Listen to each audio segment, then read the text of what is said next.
Bismillahirrahmanirrahim. Assalamualaikum warahmatullahi wabarakatuh.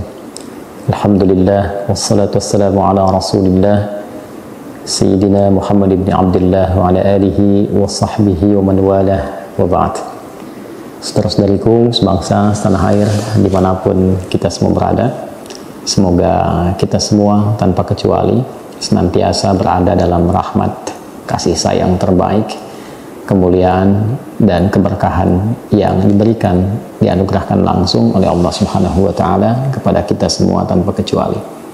Semoga kita senantiasa diberikan kemampuan untuk meneladani segala bentuk kemuliaan hidup yang dituntunkan oleh Rasulullah SAW, dan semoga dengan itu semua ringan kita menjalani kehidupan dunia ini, ringan kita saat kembali kepada Allah, dan ringan kita menerima rahmatnya di akhirat kelak untuk disatukan bersama orang-orang terbaik, khususnya Rasulullah SAW. Teman-teman, untuk itu kita tentunya tidak akan pernah lepas dari perjuangan untuk mewujudkan semua harapan-harapan baik tadi. Dan menariknya di dalam Islam, penamaan-penamaan bulan seringkali dilekatkan pula pada makna-makna yang tinggi, dan di dalamnya terdapat pembelajaran-pembelajaran spesifik diiringi dengan pedoman-pedoman yang terukur, diberikan tuntunan untuk menjalaninya, dan juga dihamparkan parameter atau juga indikator ukuran-ukuran keberhasilan dalam menjalani setiap pelatihan-pelatihan kebaikan yang terdapat di dalam bulan-bulan itu. Saat ini kita berada di bulan Rajab, tepatnya 14 Rajab 1445 Hijrah, dan Rajab termasuk satu dari 4 bulan yang istimewa yang disebutkan spesifik dalam Al-Quran. 4 bulan ini keempatnya dengan nama 4 bulan Hurum di surah ke-9 At-Taubah di ayat ke-36, ketika Allah Subhanahu wa Ta'ala berfirman, A'udzubillahi minasyaitonirrajim, Bismillahirrahmanirrahim, Inna 'iddatash syuhuri 'indallahi 12 syahran fi kitabillah yawma khalaqas samawati wal arda minha arba'atun hurum dzalika ad-dinul qayyim fala tadhlimu fihinna anfusakum. Sungguh jumlah bilangan bulan yang ditetapkan oleh Allah Subhanahu wa Ta'ala dalam ketentuan di kitabnya, bahkan sejak mencipta langit dan bumi, setahun itu ada 12 bulan. Jadi Allah mendesain perjalanan waktu kita beraktivitas di bumi ini, setidaknya setahun ada 12 bulan. Setiap bulan itu bukan sekedar waktu yang silih berganti, tapi di dalamnya ada pedoman-pedoman, ada petunjuk-petunjuk, ada satu kesiapan yang ditunjukkan kepada kita untuk berlatih. Latihan inilah yang nanti menjadi penting untuk menjalani semua etapa kehidupan. Di bulan A latihannya apa, bulan B latihannya apa, dan latihan ini secara otomatis akan mengantarkan kita pada kekuatan baru menjalani kehidupan di waktu-waktu yang dimaksudkan. Nah, menariknya Rajab itu digolongkan pada 1 dari 4 bulan Hurum, minha arba'atun hurum. Dari 12 itu ada 4 bulan Hurum istimewa, disifati dengan kata Hurum. 4 ini nanti spesifik disebut namanya oleh Nabi SAW. 3 thalatha mutawaliyat, 3 berurutan.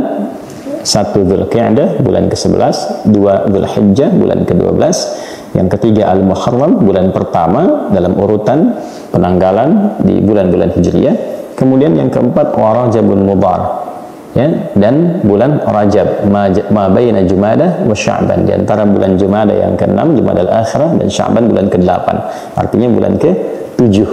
Nah, sekarang kita berada di dalamnya. Nah, Rajab secara bahasa juga ya, itu memiliki makna yang serupa dengan Al-Uzmah, ya, sesuatu yang agung, yang tinggi, yang terhormat. Jadi di bulan Rajab itu kenapa disebut dengan Rajab? Karena orang-orang suku-suku pada masa itu menghormati waktu ini. Nah, apa yang dihormati itu?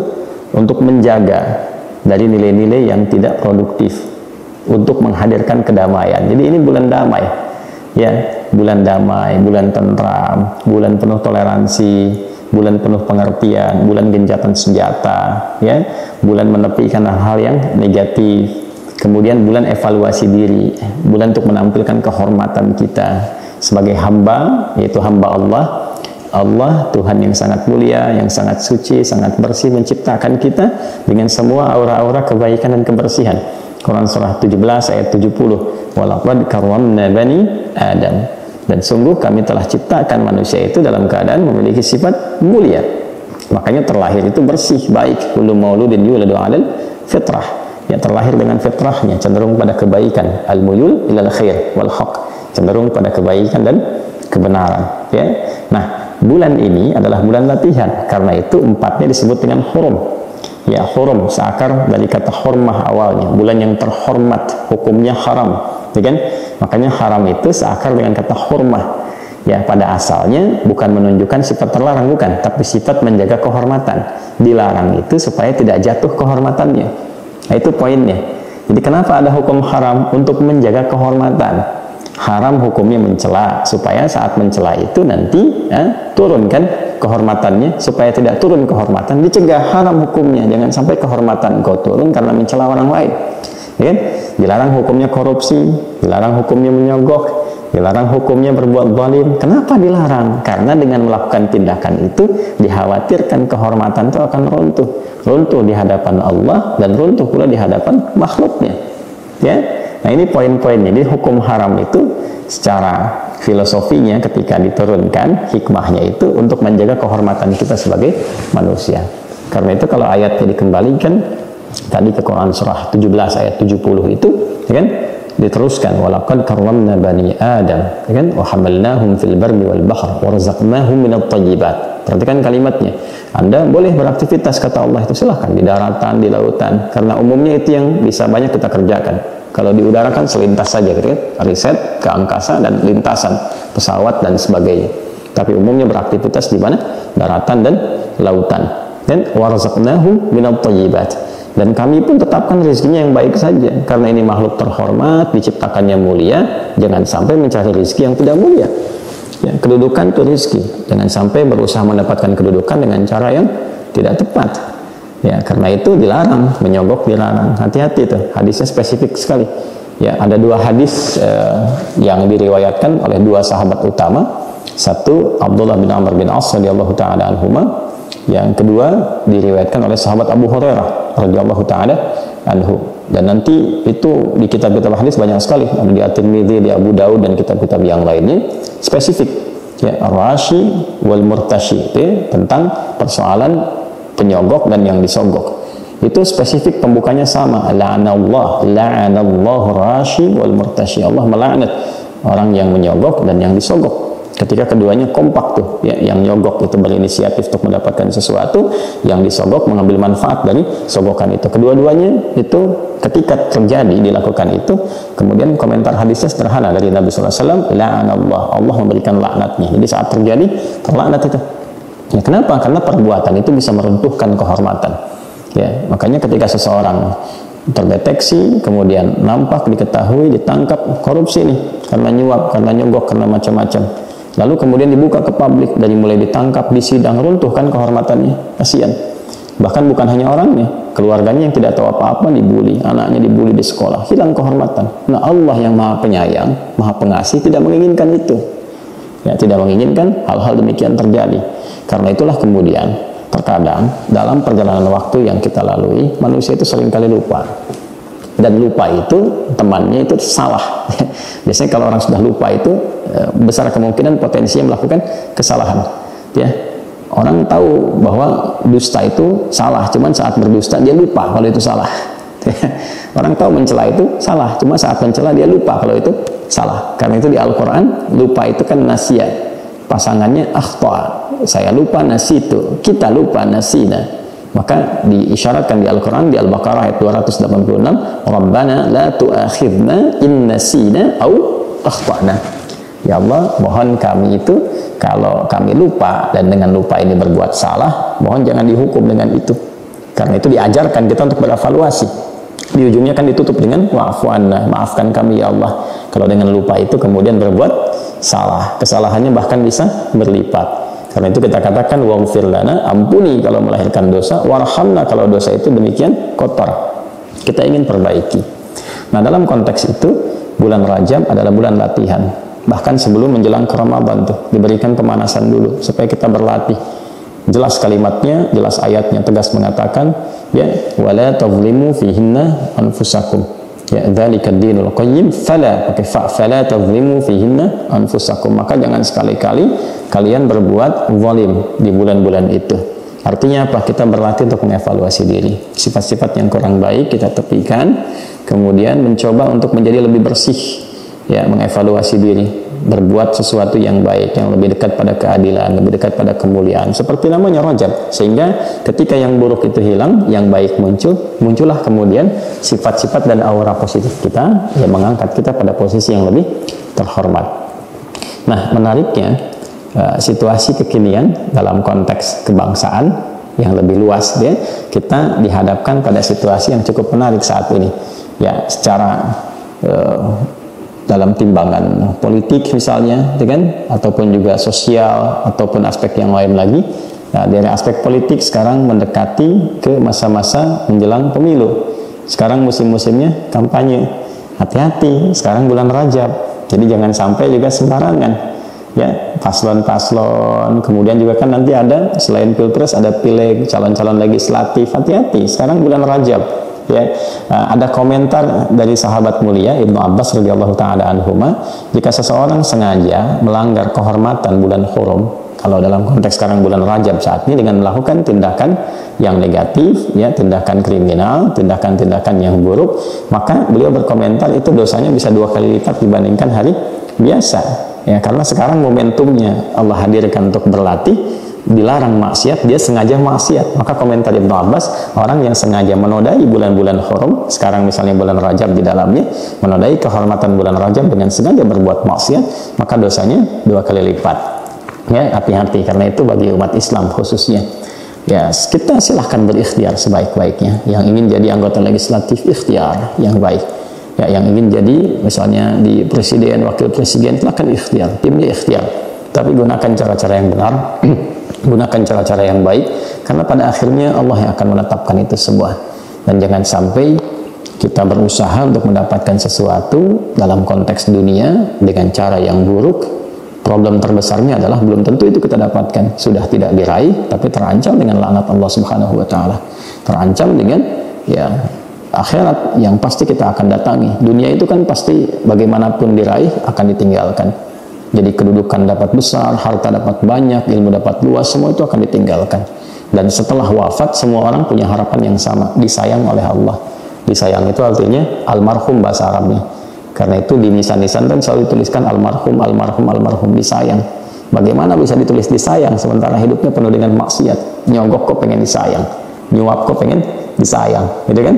Nah, jadi konteks-konteks itu yang kita mesti evaluasi, kembalikan pada diri kita. Ya, masyarakat juga, saya tegas menyampaikan, ya, saya kurang sepakat dengan yang mengatakan ambil uangnya, jangan pilih orangnya. Tidak, ya, saya tidak sepakat dengan itu. Tinggalkan uangnya, tinggalkan orangnya. Ya, maka bolehlah kita dengan etik yang benar. Karena ada hadis juga yang lain dari sahabat Abi Bakrah radhiyallahu taala anhu, dari Nabi sallallahu alaihi wasallam jelas menyampaikan, ya, kama takunu yuwalla alaikum. Ya, sebagaimana karakter kamu itu, dikirimkanlah kemudian karakter yang sama yang memimpin kamu. Ya, jadi kalau rakyatnya terbiasa menerima sogokan, menerima suapan, betapapun jumlahnya, diberikan sekian-sekian dan diterima itu, nanti yang terlahir pun ke depannya, siapapun yang di perwakilan, legislatif kah, eksekutif kah, nanti tidak akan jauh sifat-sifatnya. Ya, karena dia merasa telah mengeluarkan, dia pasti akan juga berharap itu akan kembali. Jadi kalau sekarang ini kita melihat keterangan dari, ya, bukan pakar, mungkin juga bisa dikatakan politisi-politisi ataupun yang punya banyak di lapangan, dan riset menunjukkan bahwa sekarang ini potensi masyarakat untuk menerima uang-uang demikian itu sampai 33%, di atas 30%, itu sangat mengkhawatirkan. Nah, jangan sampai itu menimpa umat Islam, karena ini meruntuhkan kehormatan, kemudian juga bisa menghadirkan sesuatu yang tidak baik di masa depan. Ya, kalau masyarakatnya gemar menerima yang seperti itu, jangan pernah kemudian mengharapkan sesuatu baik terjadi di masa depan, atau bahkan bisa menyaksikan dengan sangat nyata kalau ada orang mengambil dengan senyamannya, ingin mengembalikan modalnya. Ya, kalau sekarang orang sudah mulai berhitung dengan pendekatan tadi, saya harus dapatkan sekian ratus ribu, taruhlah 100.000 suara, dia berpikir bagaimana bisa mendapatkan suara yang benar. Kalau pendekatan seperti tadi dengan cara yang tidak baik, ya dia harus menyiapkan APK, ya, alat peraga kampanye, dia hitung satu, dia harus bayar saksi, dia hitung dua, lalu dia siapkan lagi yang ketiga dengan cara yang tidak benar tadi, otomatis 3 kali lipat, dari 100.000 dia mesti siapkan 300.000 amplop dan sebagainya. Kalau berpikirnya sudah begitu, besok-besok kalau masyarakat yang menerima, akan terciptalah kondisi orang yang berpikiran bagaimana modalnya bisa kembali. Maka ini yang menyebabkan segala kondisi kehidupan berbangsa, bernegara itu menjadi tidak baik, tidak stabil, rakyatnya lelah, ya kan, dan tidak seimbang. Dan caranya bagaimana? Kita semua mengevaluasi diri. Ya, jadi ayo hadirkan persatuan, kedamaian. Bersatu itu dalam konteks silahkan fastabiqul khairat, bersaing dengan cara yang elok, tidak harus mencela. Untuk apa mencela? Jangan mencela. Jangan punya satu harapan meraih kedudukan dengan menjatuhkan orang misalnya, dengan punya harapan meraih kedudukan dengan melecehkan orang. Untuk apa? Ya, lakukan saja yang wajar-wajar. Kalau Allah berkehendak menitipkan, alhamdulillah, jaga amanah itu dan tanggung jawab. Kalaupun tidak berkehendak untuk itu, nikmati kehidupan. Peran apa yang diberikan, jalani dan lakukan dengan baik. Kalau rakyatnya sudah baik seperti itu, ulamanya baik. Nah, ini penting yang terakhir saya garis bawahi. Ulama ini, hati-hati yang mengaku-ngaku ulama, ya, yang mengatakan dirinya ulama, kiai, ustadz, ya, habib dan sebagainya. Jaga marwah, jaga kehormatan. Ya, bila ayat saja berlaku umum, apalagi bagi seorang ulama, kiai, ustadz dan seterusnya. Ya, jadi kalau kita tahu dalilnya, tahu hukumnya, hati-hati. Jangan sampai masuk ke dalamnya. Dalam jenis apapun, kita kan punya firasat yang dalam tentang itu. Orang datang bawa sesuatu, ya, apalagi kalau nerima ini dan itu dan sebagainya, maka marwah itu yang dijaga, kembalikan. Jadi paku bangsa yang baik untuk mencerahkan, menjaga kedamaian, mengembalikan Indonesia ini, khususnya yang kita cintai, ya, ke dalam marwah yang kuat untuk membangun kesejahteraan, ya, kemudian peradaban yang berkemajuan. Dan kita berharap ke depan menjadi bukan salah satu, tapi insya Allah negara yang memimpin peradaban ini dengan cara yang baik, cara yang elok, sehingga orang tua kita yang telah berjuang dengan darah, keringat, dan air mata, sekali-kali, ya, walau tidak sempat masuk, lewatlah ke Taman Makan Pahlawan itu, ya, atau juga orang-orang yang pernah berjuang, lalu refleksi sejenak, sehingga kita bisa mengambil keputusan itu dengan jiwa yang tenang, yang melahirkan pikiran yang cemerlang, yang teduh, yang menggambarkan kembali perjuangan mereka, sehingga mereka bisa tersenyum di alam kuburnya dan merasakan kebaikan-kebaikan ketika kita, anak putra-putri bangsa ini, bisa melakukan segala jenis kehidupan berbangsa, bernegara dengan cara yang baik dan elegan. Maafkan saya, semoga Allah muliakan kita. Saya hanya khawatir kalau pribadi saya, kita semua justru di saat bulan ini mulia, bulan Rajab, kehormatan kita terganggu. Dan khususnya bagi orang Islam, lupa kalau Allah sedang menguji kita. Ini semua ujian, akhi, saudaraku, saudara sebangsa setanah air. Ini semua ujian, kita semua akan berpulang. Ini ujian supaya lebih baik, ujian supaya lebih mulia, supaya dekat dengan Allah, supaya membangun bangsa ini dengan baik. Ya, terima kasih. Semoga Allah muliakan kita, tetap damai, tenang, tentram, bersatu dalam kebaikan. Dan ini tidak ditujukan kepada satu dua pihak, tapi refleksi untuk pribadi dan kita semuanya. Ya, jadi mohon maaf kalau ada bagian-bagian yang kurang nyaman dari apa yang saya sampaikan, mohon dimaafkan. Mohon diajari kami cara menyampaikannya dengan baik, supaya tidak terkesan menggurui atau bahkan juga menyudutkan satu dua pihak. Tidak diniatkan itu. In uridu ilal islah, ya mastata'at. Tidak ada niat apapun kecuali berusaha kita menjadi lebih baik sesuai dengan kemampuan yang kami bisa lakukan. Subhanakallahumma wa bihamdika nasyhadu an la ilaha illa anta nastaghfiruka wa natubu ilaik. Assalamualaikum warahmatullahi wabarakatuh.